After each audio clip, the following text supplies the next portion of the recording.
హల్లెలూయా. ముందుగా దేవునికి స్తోత్రములు తెలియజేస్తున్నానండి. చేయవలసిన ప్రజలు కూడా వందనాలు తెలియజేస్తున్నాను. ఇప్పుడు వర్షంలో నడిపించిన బ్రదర్స్ కూడా వందనాలు తెలియజేస్తున్నాను.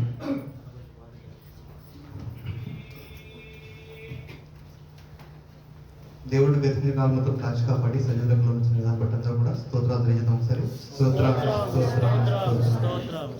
అడ్వెంట్లోని 2వ ఆదివారము ప్రారంభ గీతము.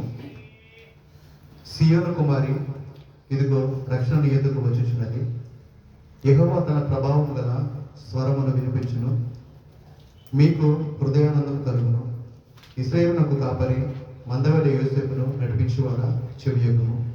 సంగ్రహ ప్రార్థన.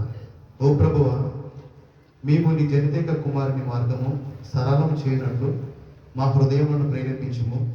అప్పుడు ఆయన రాక వలన మేము పవిత్ర హృదయములతో నిన్ను సేవింపగలుగుదుము. ఇట్లా అనుగ్రహించమని నీతోనూ పరిశుద్ధాత్మతోనూ సదా ఏకదేవుడివై యుగయుగములో జీవించుచు పరిపాలించుచునుండు నీ కుమారుడను మా ప్రభువైన యేసుక్రీస్తు నామమున నేను వేడుకొనుచున్నాము. ఆమేన్. ఉద్గమన గీతము.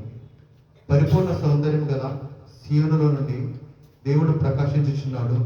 మన దేవుడు వేయించేయుచున్నాడు. బలియర్పణ చేత నాతో నిబంధన చేసుకొనిన నా భక్తులను నా యొద్దకు సమకూర్చుడి. హల్లెలూయా, హల్లెలూయా. యెహోవా మందిరములకు వెళ్ళదమని జనులు నాతో అనినప్పుడు నేను సంతోషించితిని.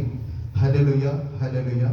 యెరూషలేమా, మా పాదములు నీ గుమ్మములలో నిలిచుచున్నవి. హల్లెలూయా. అపోస్తల విశ్వాస ప్రమాణం చెప్తాను, దయచేసి నాతో పాటు కూడా అందరూ కూడా చెప్తామండి.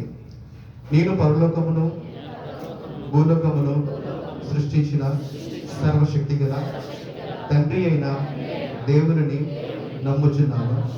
ఆయన జనితేక కుమారుడును మన ప్రభువునైన యేసుక్రీస్తును నమ్ముచున్నాను.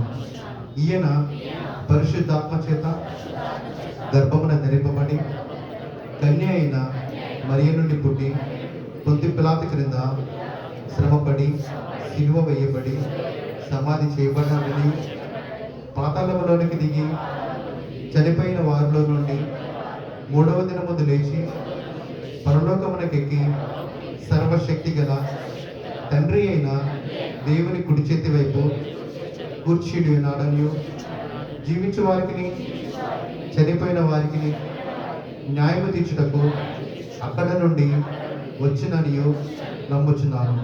నేను పరిశుద్ధాత్మని నమ్ముచున్నాను. పరిశుద్ధ క్రైస్తవ సంఘమును, పరిశుద్ధ ఐక్యమును, పాప పరిహారమును, శరీర పునరుత్థానమును, నిత్య జీవమును ఉన్నవని నమ్ముచున్నాను. ఆమేన్. చదవబడిన దేవుడు దీవించుగాక.